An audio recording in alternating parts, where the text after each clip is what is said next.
Imagine being at a place for 30 years. That's a long time, but that's exactly what Chris Straw, president of Team Quality Services, has done. Chris has a very interesting background rooted in dedication, hard work, and the ability to solve a problem that no one else saw 30 years ago. He joined the military after college with the dream of flying jets and serving his country.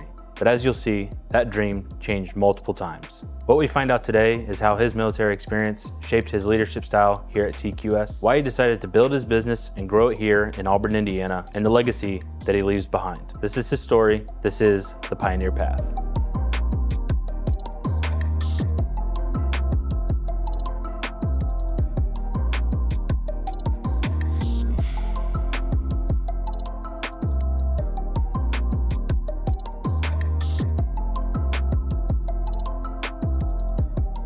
Obviously, you grew up here in Auburn. Take me back there, and what was that like for you growing up? You know, as a kid, it was a great place to grow up because, you know, the things you worried about were what things kids of that age should worry about.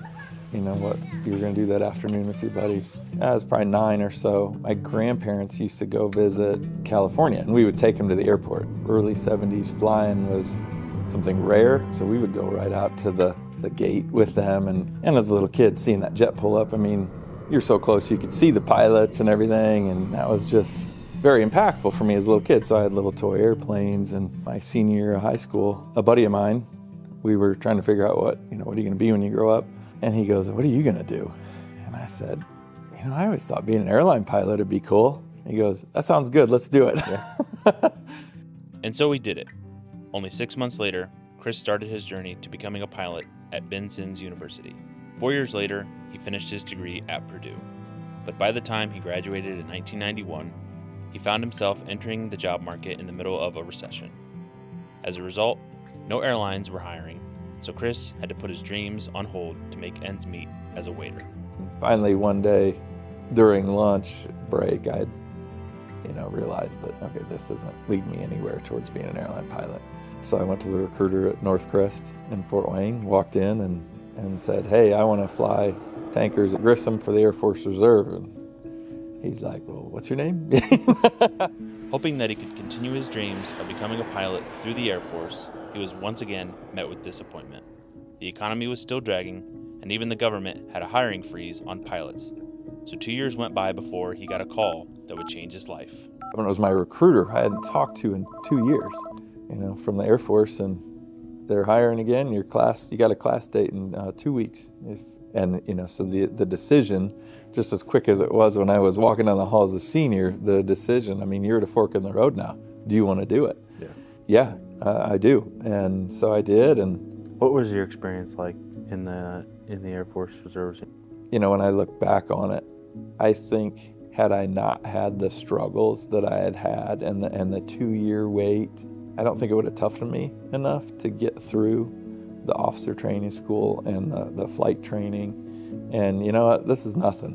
I'm willing to go through whatever to get what I want. Chris spent 9 years in the Air Force Reserves and was deployed overseas 3 separate times, including Operation Enduring Freedom. During his time, he earned multiple awards for his service. So when I was at Grissom, a lot of those guys are airline pilots. Yeah. And I got to learn the behind the scenes, what's it really like? And I remember one guy told me, he goes, "Well, you never unpack." And so he goes, "Yeah, I'm home maybe a day and a half, 2 days a week." And that just sounded terrible to me. Yeah. And it's like, oh my gosh, all this stuff I've done leading up to this, I should have figured that out sooner. After seeing firsthand the hardships that come along with a commercial pilot's lifestyle, Chris's long-held career dreams started to shift. An opportunity soon came up to work as a tech rep for their product that would be used at the GM plant in Fort Wayne. With the training that I learned in flying, you learn the systems, the hydraulics, avionics, all that technology is also in cars. Yeah. They just go a little slower. And so I was able to transfer that knowledge. But then as you look back to the job as a waiter, I could understand the emotional customer service side. When things go wrong, emotions run high, and how to diffuse that and handle that. But then also the technical expertise to be intelligent about what you're speaking about and understanding why maybe things aren't going the way they should. Chris made a lot of connections while on the job, and his customer base started to grow quickly. This growth started to shape the outlook on his career. Then he found himself at another fork in the road. So I remember I was standing in the kitchen just as this company was really starting to go. And I got the letter from American Airlines saying, hey, we want you to come down for an interview. And I remember I looked at that and I threw it in the garbage. You know, my perspective had changed a lot. I decided to take a run with this business, and you know, people think the road to success is this smooth slope, you know, and it is everything but. It's here, there, and everywhere. What does TQS do, and what are some of the specifics that you can share? Probably the simplest explanation is to use the automotive industry. So if you take a car, think all the different components and things that go into those vehicles. All those different things are made in different parts of the world. And so those are all made and then shipped to the truck or car plant.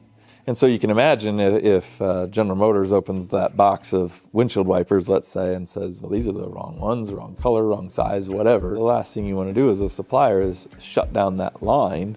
And so now they got to go figure out, okay, who's the supplier, where are they made, what time zone is it? There's just not time. There's no slack in the supply. So on their behalf, I would work for the windshield wipers in this case. So we don't sell anything. We're not in their sales team. We're really their quality support. So when, hey, these are the wrong ones, there's a guy that's right there at the plant, and in 5 minutes, if not sooner, we're on it. We can figure out, is it just this box? Is it all of them? And work behind the scenes to make sure that line keeps running. And so we grew from our doing it in just Fort Wayne to different car plants and truck plants throughout U.S., Canada, Mexico. In 1997, Team Quality Services started with just Chris as the sole employee.